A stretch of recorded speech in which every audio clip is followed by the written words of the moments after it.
Hey, I'm Michał from MADMONQ, and we're on our way to see Forsen. It's actually going to be his first interview after 7 years. Can you imagine? 7 years. Alright, so the key topic is going to be mental health. I want to talk to Sebastian about developing tough skin and resilience. I think he has many valuable insights to share. Let's do this.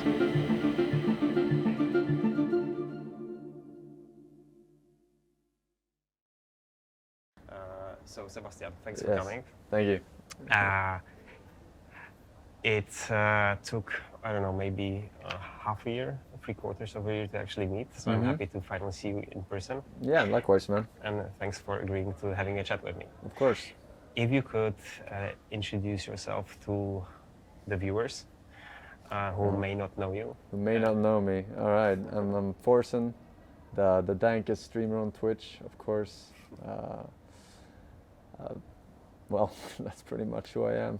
All right. So you stream games for a living, and people watch you. So obviously, this is the beginning. Maybe before, so this is going to be a free conversation. We will probably jump around, from one topic to another. So, Sebastian, I know that you were a straight A student. So straight A. Pretty much. I mean, I had 2 subjects that I had the second best grade in, but yeah. And was it because you were not good enough at those subjects, or was it something else? Maybe one of them. One of them was physical education. I had some asthma growing up, so I was surprised that the computer nerd with asthma didn't make the best grade. But the other one was chemistry, and I think that that was unfair. A lot of people say that, they have had a shitty teacher, that's why they got their grade. But I think my teacher was a substitute teacher that year, actually. And very young, like 24 or something, I don't remember. But I think I corrected him once or twice in a lesson, and that was like not the best idea to do, even if it's correct. So it ended up being the second best grade. I don't think he liked me very much, but it is what it is. All right. Apart from chemistry and PE, straight A's. What led you to actually go for the straight A's? Well, I think it was a couple of things. I played a shit ton of games growing up, and I know that a lot of people have these nagging parents where you're not allowed to play games. They will shut off your internet, and I've heard all of these stories from friends and whatnot. But my mother said that I could play as much games as I want, as long as I have the best grades. Okay. So that was like a deal between us, which worked out very well. Very little drama revolving my computer gaming, and also the fact that once I started going for these highest grades, I had friends that also was going for the highest grades. So it became somewhat of a friendly competition, where the punishment was banter if you fucked up a test or report or So it became a little bit of both. The fact that you're allowed to play as much games as you want, and competition-wise. Would you describe then your childhood was then all just studying and gaming? Yes, I would say exclusively gaming and studying, but it helps that you're smart, so a bit more gaming than studying. And in terms of games and gaming, were you also on the top? Were you also the best? Yeah, I've always had an easy time with games. Started playing at a very young age, right? You had friends who also played games, so it became a lot of gaming. Figured out that I was pretty good at games, and still am. What did you, and you say pretty good at games, what did you feel that you did differently than others to kind of put you ahead? Well, I think that what it comes down to in games is there are of course different genres, but if you want to be good at several genres of games, you have to have a pretty good pattern recognition, logical thinking, Those are the foundations, I think. You have to be able to pick up on what works and what doesn't work very fast whenever you're learning a new game, a genre. You can be very good at one specific game if you have good reactions, or if you're fast with your fingers, you can be good at like RTS. So it depends, but if you want to be good at several games, it has to be logical thinking, I think, which is the most important one. All right. So, do you remember any unhappy times? For example, here in Stockholm, or then later when you moved to Spain? Unhappy times. Well, I didn't grow up with both of my parents were into real estate. They worked with real estate quite heavily, and back in the early 90s there was a real estate crash where everyone basically lost everything if you were leveraged, and most people were, because the banks were lending out a lot of money for real estate projects and stuff back then. So growing up, I didn't have the most money. Obviously, everything is relative. I still lived in Sweden, which was lucky, I guess, compared to other countries. So, but overall, you know, if you compare it to your surroundings, it wasn't that much. Which you always do as a person. Yes, of course. So, would you say that the experience of not having, you know, a lot of money when you're growing up, and then this, you know, tragic incident helped you with, you know, coping with stress or resilience, or just, you know, being tough in terms of what is happening around you? Yeah, absolutely. I mean, I believe that growing up tough skin and being resilient is 10% nature, 90% nurture. I think you're very heavily affected by your surroundings, and obviously, if you grow up with little money, then your goal is going to be to make a lot of money later in life, right? You don't want to feel this your entire life, right? So it makes sense that I personally had that as a goal. I didn't have a specific job I wanted to do. It kept going from whatever job I found out made the most money, you know? So the goal was always to get rich. So can you be more specific? What kind of, you know, jobs were you actually thinking about? I mean, first it was, you know, doctors were earning this, and then corporate lawyers. I found out at the age of 10 they were earning a lot of money, you know, defending these big companies, and you know, it just went to whatever is the highest paying. Later on in life, you realize that, you know, finance and those kind of things in general is the big givers. And I went to one of the best schools in Sweden, real estate and finance. I studied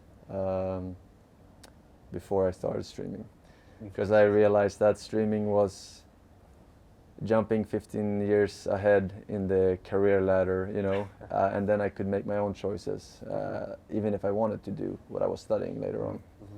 Going back to games, so obviously this is something that you were doing from the age of 5 until now. Now you're 30, 31? 31, 30, yes, 30, unfortunately. 31. Do you still enjoy gaming? Yes, I still love gaming. It's still my biggest hobby. I think I did a pretty good job at keeping it a hobby instead of turning it into a full-fledged job. I don't take the streaming part as serious as I take the gaming part, and still enjoying games. So yeah, I will probably still game when I'm 60, I think. And in terms of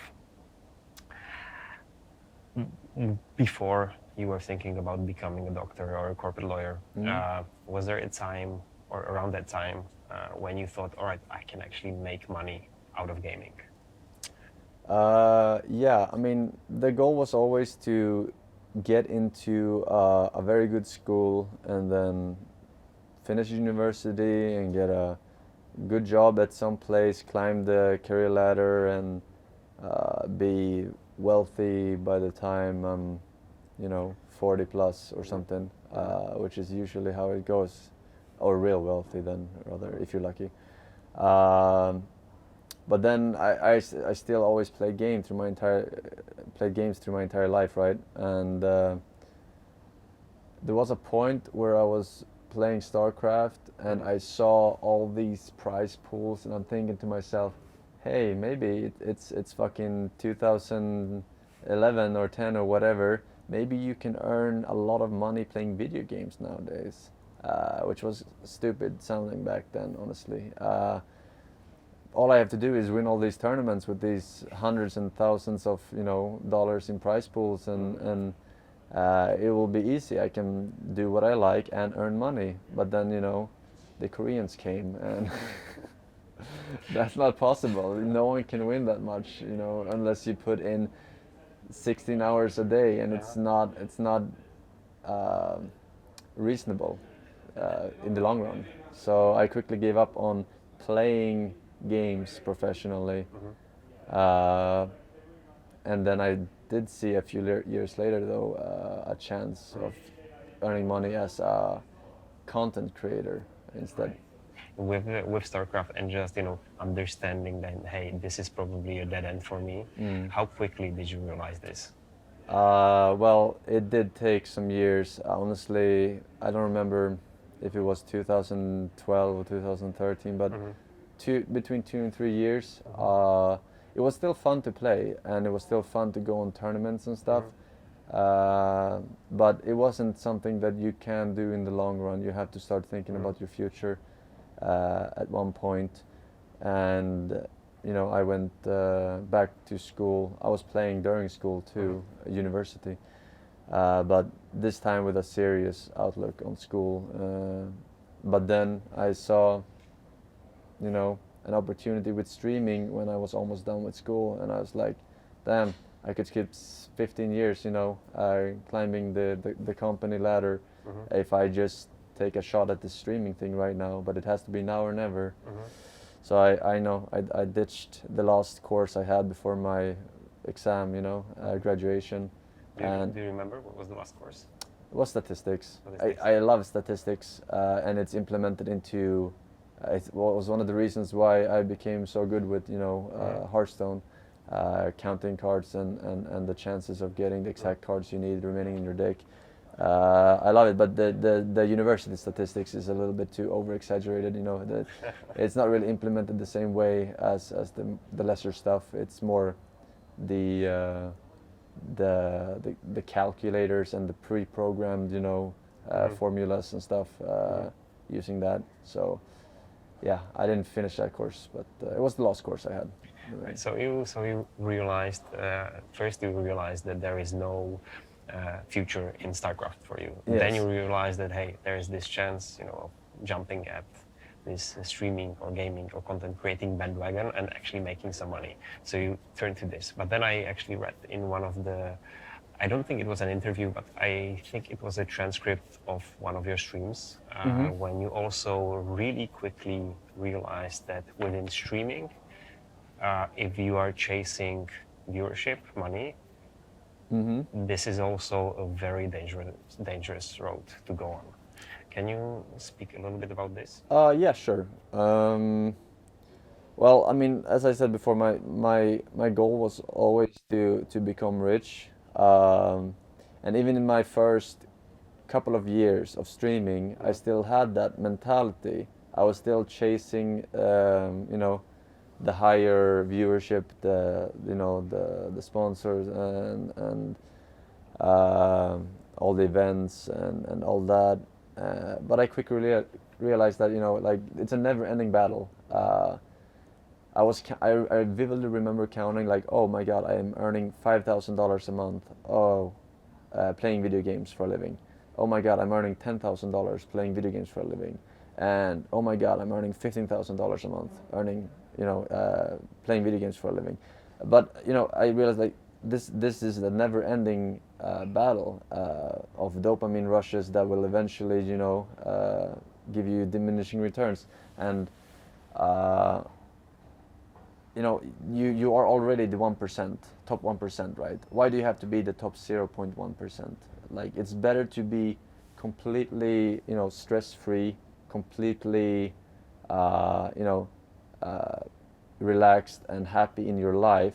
It's better to enjoy being the 1% than being stressed at the top 0.1% or 0.01% or whatever it is you're chasing, right? So as long as you are completely stress free in your life, uh, you don't even need that much money. Because even the most ordinary life, when it's completely stress free, you have no anxiety or anything, it becomes a pretty good life, even without all the materialistic things. So this is, I think this is very, very rare that you can be so conscious about, making this decision at the very early stage, because I think many people realize this a little bit later in life, when there is either damage that was already done to their private life, to their health, Yes. or and there's basically no turning back. So why do you think that you kind of saw it before it actually happened? Well, I realized that it was like any other addiction, and the sooner you break an addiction, the easier it becomes to break it. So, if you realize that uh, you are never gonna stop chasing the next goal early on, it becomes that much easier to just stop right there, be happy with what you got, and just like do what makes you happy, play what makes you happy. Don't cater to other people. You're already earning a lot. Just play what you want to play. Be stress free in your life. Take days off when you want to take days off. Don't do anything for anyone else. Even if like you don't owe. People sometimes feel like they owe your audience something, but you really don't. Like they made you who you are, but they didn't do it out of their own kind free will. They were entertained by what you did. It was a mutual thing. So a lot of streamers feel like they owe their audience to be live every day and do long streams and but in reality, you had a mutual growth when it comes to the stream, and you should just do what makes you happy, because in the long run you're gonna burn yourself out chasing that stuff, and it's a never-ending battle. This is what I, when I talk to you, this is, I think, a pattern, we talked before, that I see that is really repeating, that you see something, you are super aware to actually take a step back and look at the situation, kind of analyze which direction, you would probably be going. I don't think actually many people have this ability, or they realize it a little bit later. Would you maybe have some, advice? Because it seems that, you are super aware of, when you're speaking about stress, you're speaking about anxiety, you're speaking about stress-free, which can translate to like being happy. So you seem to be super aware of what is happening within your body, within your mind. Would you have any advice for people to how to make the step back, how to actually realize that something is happening that may not be, the best for them?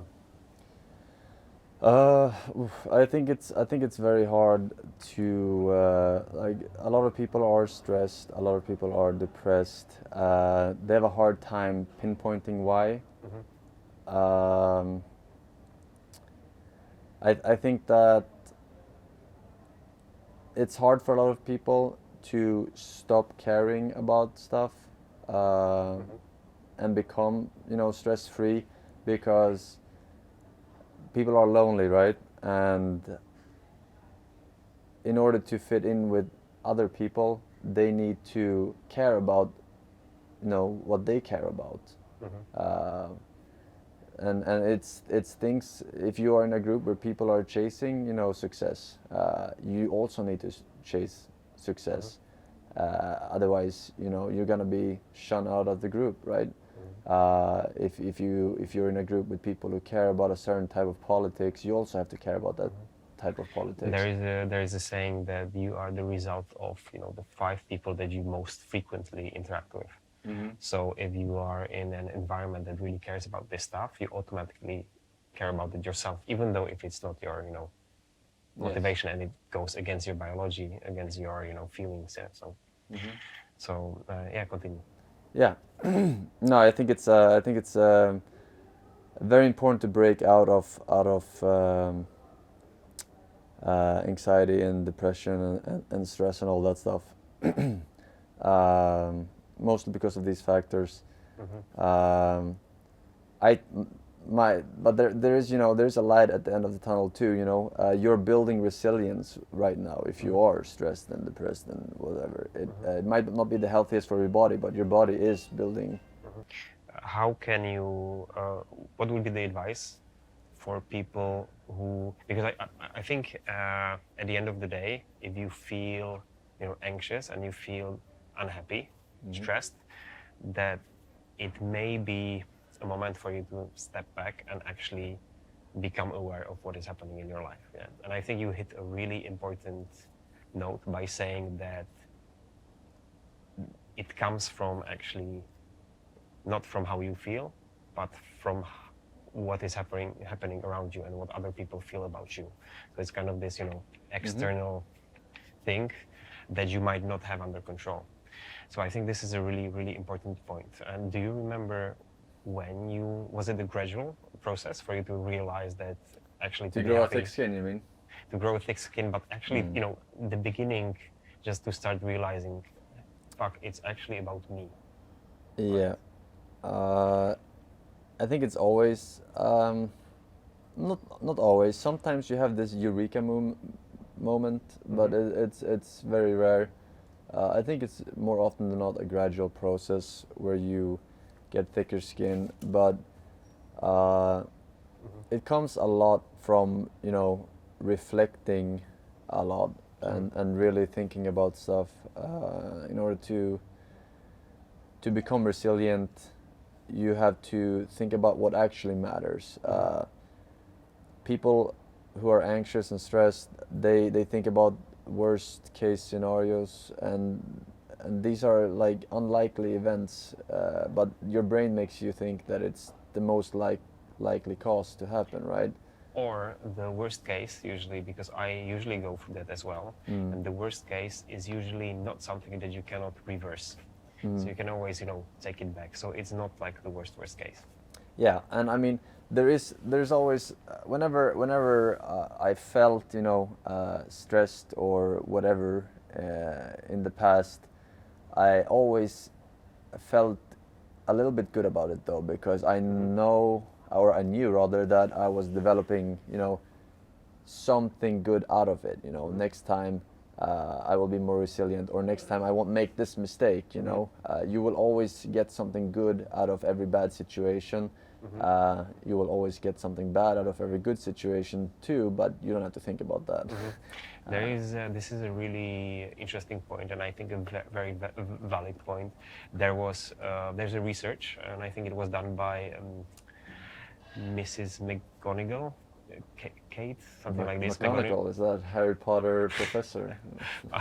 It seems like, but she's actually a very very profound and, you know, a prolific writer, and she writes about stress and anxiety. And she was writing about the stress for her whole life, and then there was one research paper that showed that it's not really stress itself, but it's really how you think about stress. And if you feel and you think about stress that it's actually destroying your life, then it will. But if you feel that it's something that is actually helping you develop into, you know, becoming something better, something stronger, it will do that as well. Of course, there's chronic stress and short-term stress, but I think how you think about it really, really matters. Yeah, for sure. It's all about the mindset. All right, so did you, going into specifics, what did you learn not to do to avoid stress or to feel better? Was there any particular activities, any particular things that you started to avoid or not doing that eventually made you feel better? Well, the first thing that comes to mind is, of course,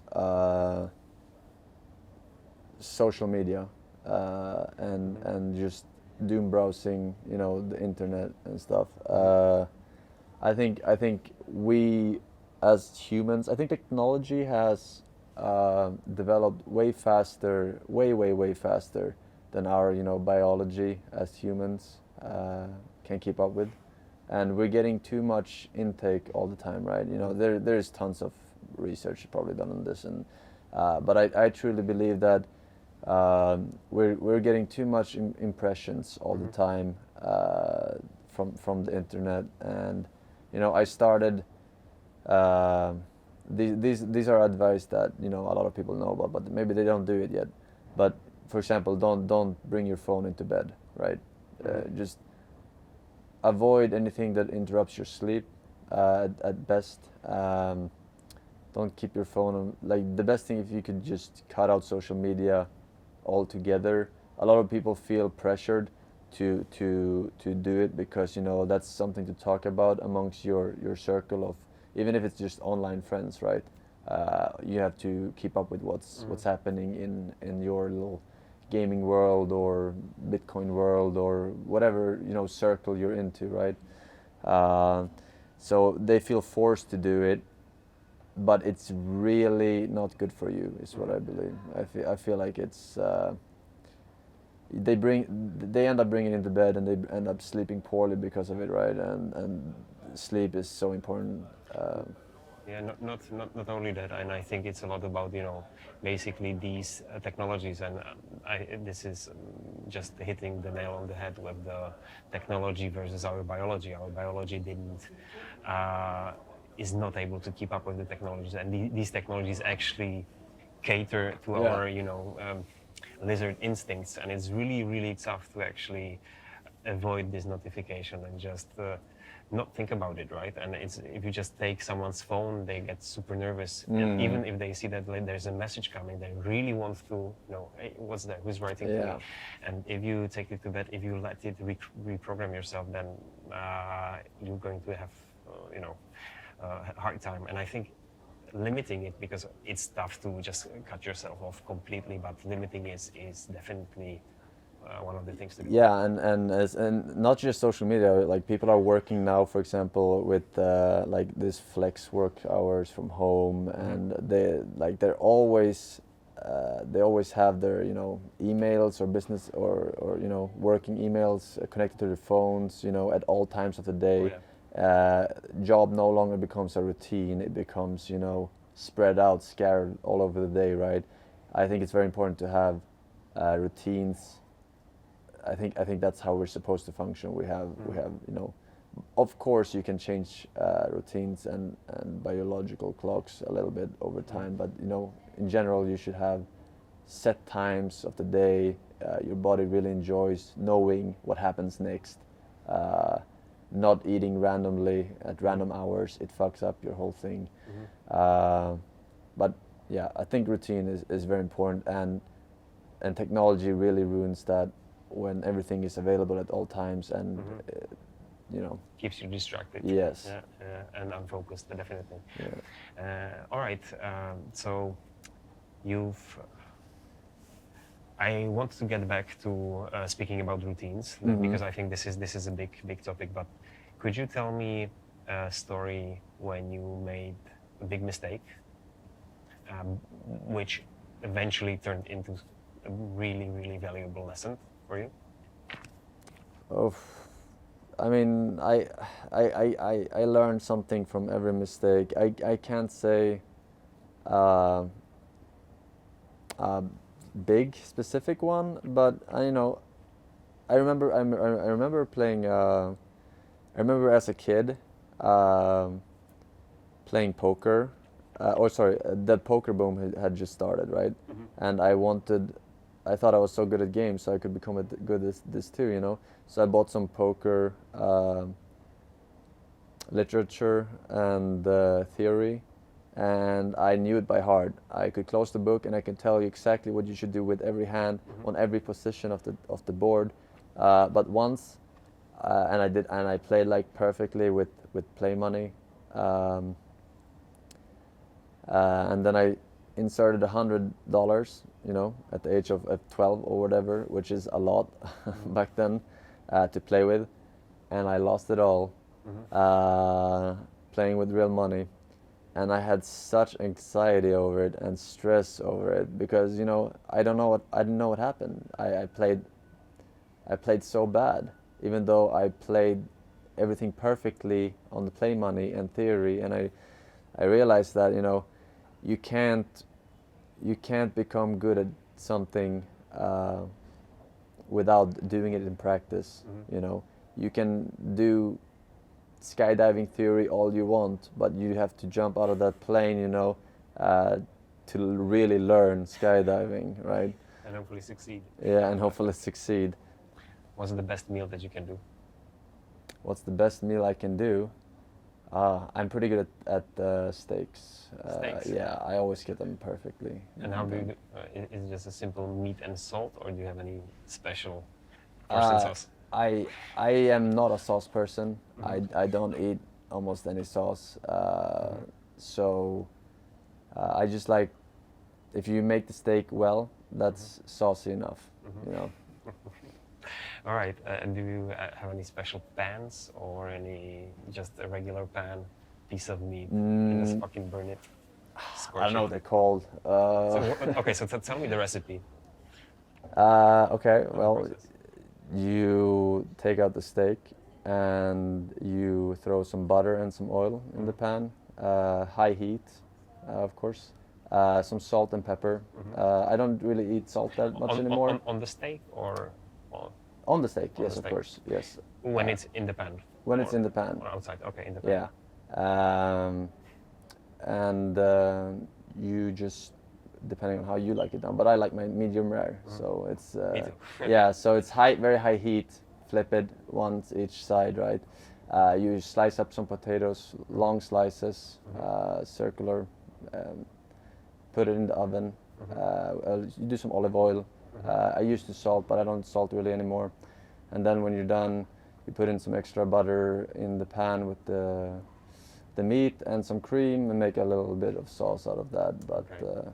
What's my trick is then use a little bit of garlic, but just smash the garlic, don't cut it, because you can burn it very, very, very easily. But if you then put it and just put the buttery, garlicky stuff on the steak, then it's delicious. Yeah, it's good stuff. I don't. It's sad to cut out salt, but it's actually really good because you need so little salt once you get used to it for it to be the same. It's. But here I think we would disagree a little bit, because I am a big believer in salt. Oh yeah. So salt is actually, if you don't have, of course, there is health issues. If you have metabolic syndrome, if you are not living a very healthy life, then salt can be detrimental in terms of higher blood pressure and stuff like this. But actually, you need salt, and you need a lot of it. So I'm a fan of salt. Well, I'm not a scientist myself, so I cannot say. I can just say what a lot of scientists have said in the past. But these things change all the time. Everything that gives you cancer, and now it doesn't give you cancer. It's hard to follow, but I feel like there's a lot of salt added into products anyway. Added salt is, I don't think, the most necessary thing, but I don't think it kills you. No. Do you feel, if you look at the obvious risks of streaming, and I always say this to all of our streamers, that you are really fighting against your biology, because usually you are streaming at night. Usually there's like big lights shining at you, which messes up your, as you said, circadian rhythms and biology and all sorts of stuff. There's also the dopamine rush, and dopamine rushes that you mentioned with viewers, looking at the viewer count, donations, subscriptions. So it's a tough job, mentally and actually to keep sane. And I think many people get gobbled up would you have any advice for people to actually? This is not a good question, but do you see a mistake that or a pattern that is happening again and again with people that are streaming and then they later on pay the price?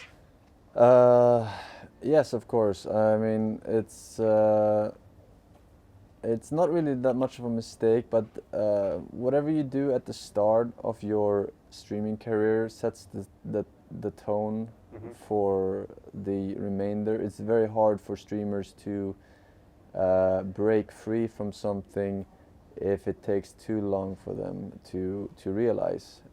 So a lot of streamers can be stuck with one game forever because they jumped ship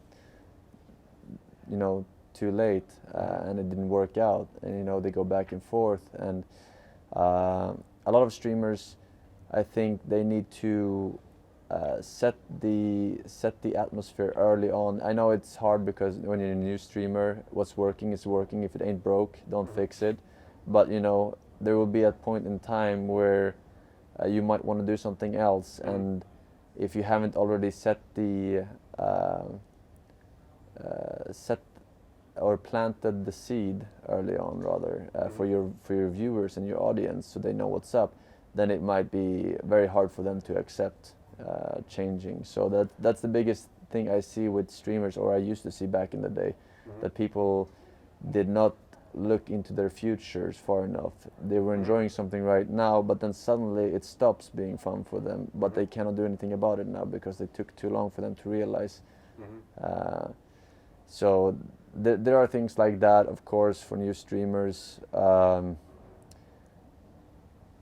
There are other life hacks, of course, where if you're gonna have a bad day streaming, there's some other big streamer,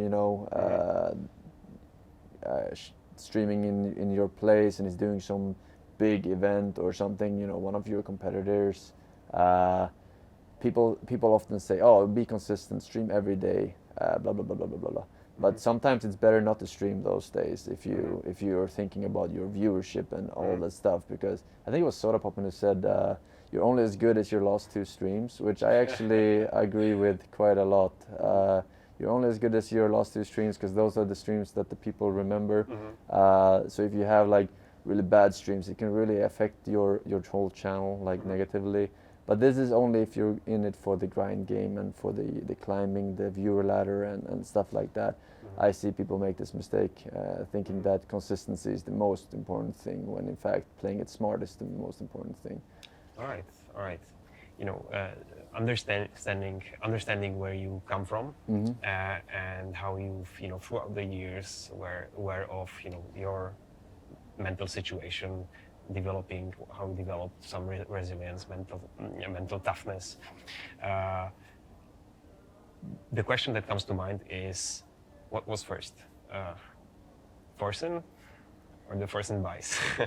Was that did the community find you, and because they are so engaging? Do you understand? Yeah, I understand the question. It was the chicken or the egg. I mean, obviously the community started to form like this because of my lack of care, so to speak, about a lot of things. I did not care about moderation or political topics or anything like that. And then obviously then a community forms based on that. And then my resilience forms because of that community towards that type of community. So I think it was a process of self-reinforcement. Yeah. Yeah. So the community shaped you, but you also kind of shaped the community. Yes, I was the egg. I was first, and but then the hen laid the next egg, right? So. Okay. And do you see any development with the community, or did you have any clashes throughout the year that come to mind? I clash with them all the time because I think it's fun. I think it's fun to piss them off, and they think it's fun to piss me off. Any examples that come to mind? Nah, it's just a constant banter, really. No specifics. Just a constant banter. I like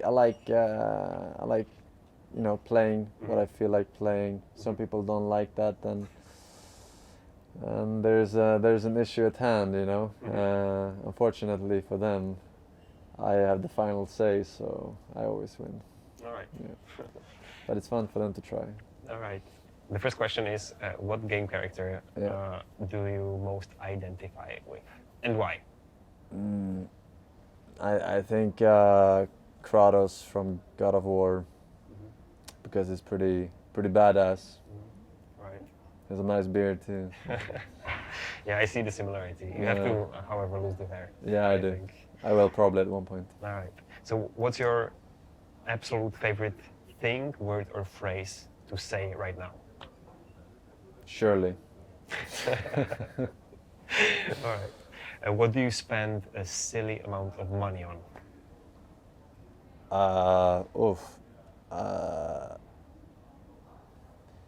I don't. Steak? No, not anymore. I don't eat that much meat anymore. No, I don't actually spend a silly amount of money on anything, actually. I mean, games, I would say, but, you know, The rest is just a horse. that's just business, you know, business expenses. All right. So, why do your friends like you? Why do my friends like me? Because they have to. We've known each other since kindergarten, pretty much. There's no other choice. It's not their choice. All right.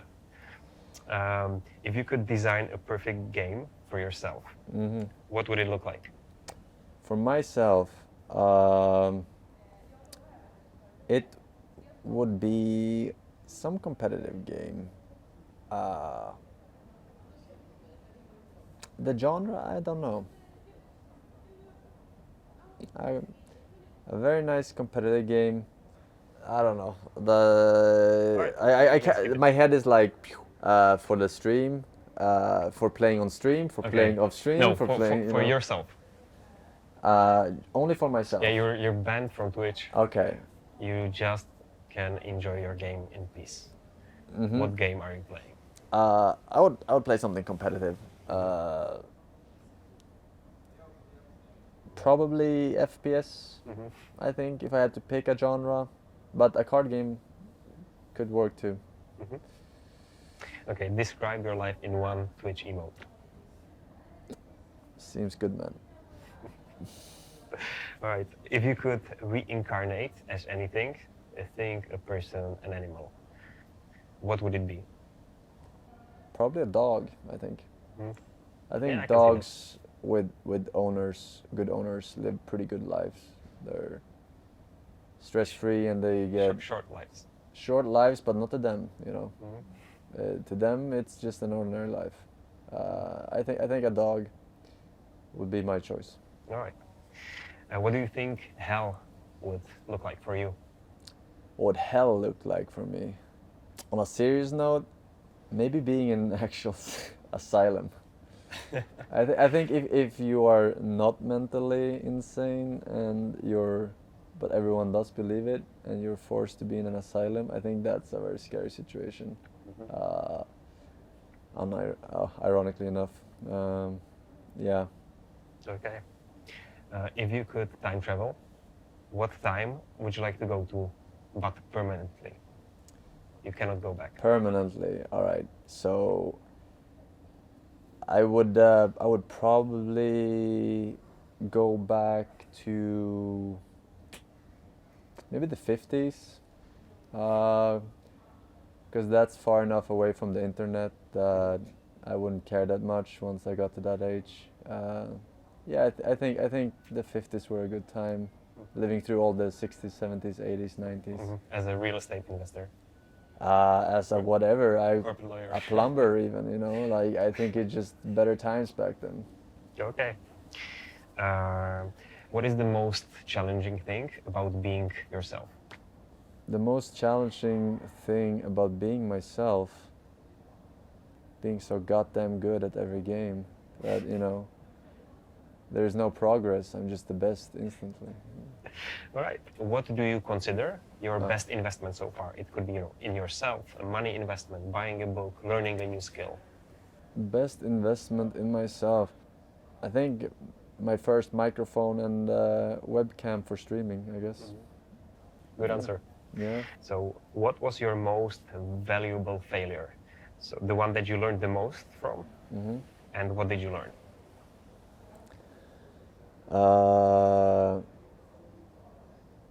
Well, I would say that one of them was the poker thingy. Mm-hmm. All right, so except salt in the past 2 years, is there anything particular that you completely changed your mind about? In the last 2 years, I don't think I changed my mind about anything in specific, but last 5 years or 5 to 6 years, I've changed my mind about what the end goal of life is. Not about climbing the success ladder as we talked about earlier, and this is like a gradual thing that you come to realize with wisdom and age, that you have to be happy about the situation, instead of chasing potential slight increased happiness maybe further down the line, 10, 20 years down the line, just try to make the best out of your current situation.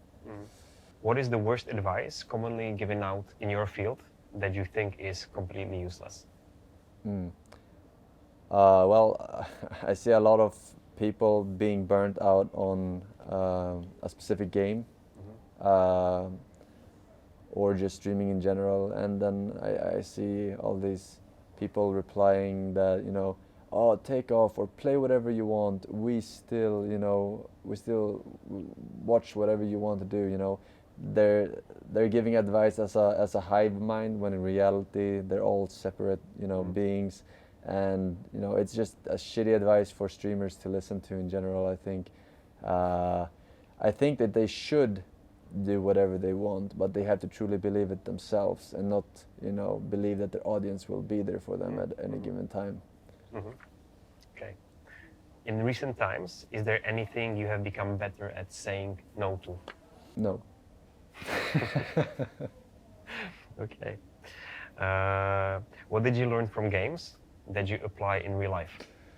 Growing up, it was English, and nowadays I think that playing games keeps the logical thinking part of your brain active, which is applied in real life too, right? So as long as you keep a part of that part of your brain active, it's good for real life stuff too. What is the one thing you would like to change about yourself?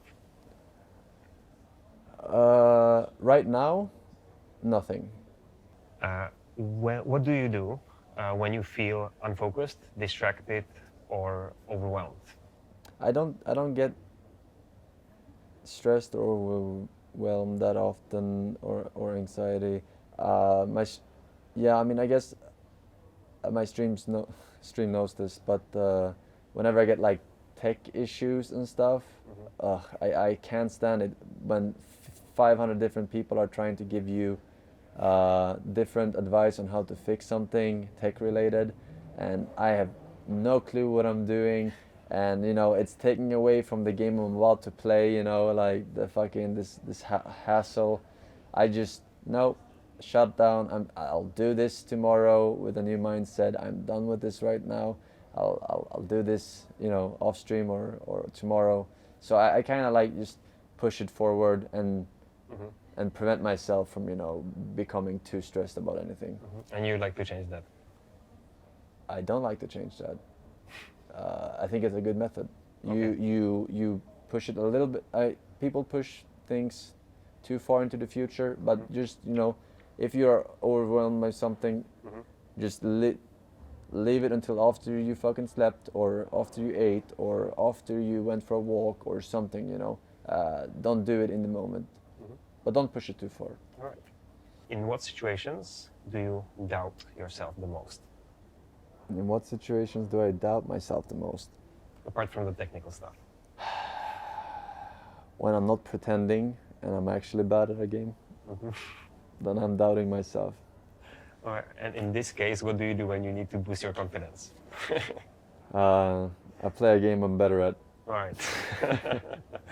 All right. So maintaining control. Perfect. Now, in what situations do you feel that you have the most control? During which Always. activities? I always feel like I'm in control. On a more serious note, right? Whenever I play a game I'm good at, I'm in control. All right. So playing games. Yeah, playing games. So if you were to give a TED talk on anything but your primary focus, which is streaming and games, what would it be? I would have to look up a lot of terms and whatnot, but general philosophy, I think. I never read any philosophy, but everything I have ever thought of, there is a philosopher who thought of it before, right? And they have terms for it, but in general, I think philosophy is fairly interesting topic. All right. So knowing what you know now, what advice would you give to a 5 years or 10 years younger version of yourself? Invest in Amazon. Good answer. Good answer. All right. So how would you spend your life if you had $100 million in your bank account right now? Meaning you don't have to care about money. The same way. I barely spend any money. I live very humble. I have routines that don't cost anything, you know. Walks are free. I would pretty much spend it the same way, honestly. Maybe I would start some game company on the side, fully run by people, you know, while I'm still streaming. Make some games maybe that I can play on stream. Any games, really. But yeah, I would pretty much live the same way, I think.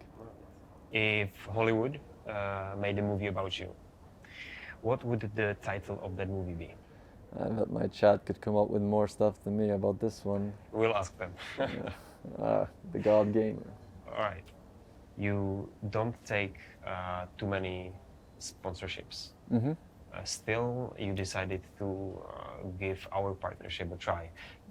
Can you say why you decided to work with us, or what was different? Well, I mean, Elki, mutual friend of ours, introduced us first and told me about it. And before I decided to hop on the train, I tried out your product for a month off stream. And to me, it was a very good substitute for coffee, because I like to take it a little bit into the stream, and I don't like hassling with coffee during that. It's just more convenient, and I'm really lazy, so it's just better for me. And you know, on top of that, adding the nutrients and stuff and vitamins and stuff on top of the caffeine is an extra added bonus for me. So it worked for me, and I've been using it now for a year. So. And how do you feel? What do you think about the brand MADMONQ and this goal of actually pushing gamers for healthier lives, both physically and mentally? Does it resonate? Maybe I will rephrase the question, and I'll just keep it simple. So, what do you think about our brand and what we're trying to do in the gaming world? Well, you're trying to increase and help out with people's health. Gamers aren't the healthiest of people, as we all know, and I come to realize this, you know, during my years of gaming, that we're also lazy, right? That's part of it, and whatever little thing we can do that doesn't take too much of our, energy and time, we gladly do. So I think it's very good focusing on the health aspect of gaming, because I don't think people should play as much as they do, or they should be in front of the computer as much as they do, but they do. So whatever can help with your intake of whatever your body needs or whatever your mind needs, it's good. Mm-hmm. Mm-hmm. And looking into the future, how do you feel the health of gamers, both physical and mental, is going to develop? Honestly, I think it's pretty downhill from here for most gamers, because everything is becoming more convenient. You can order food, you can order your groceries. Soon you won't be able to, you don't have to leave your house. So it's important that people realize this themselves, and take some actions and go for walks and take supplements if you need it. If you don't eat properly, do whatever fits your schedule, whatever helps you boost your health. Because I don't think people should necessarily stop gaming, just like compensate with other stuff along with it. And when do you think? Okay, so what is too much gaming? How would you define it for yourself, for example? Too much gaming. I don't think it's a fixed number of hours or anything like that. I think it's when you start feeling bad and you are not enjoying gaming as much. That's when it's too much. You should, refresh. Go outside. Sounds cliche, but it works. Unless you live in dark Sweden, Okay, maybe not add that part. That sounds. But yeah. That is pretty much it. All right, and apart from going on walks, having a fixed streaming schedule, and taking MADMONQ and Champion, what are other ways that you think about your health?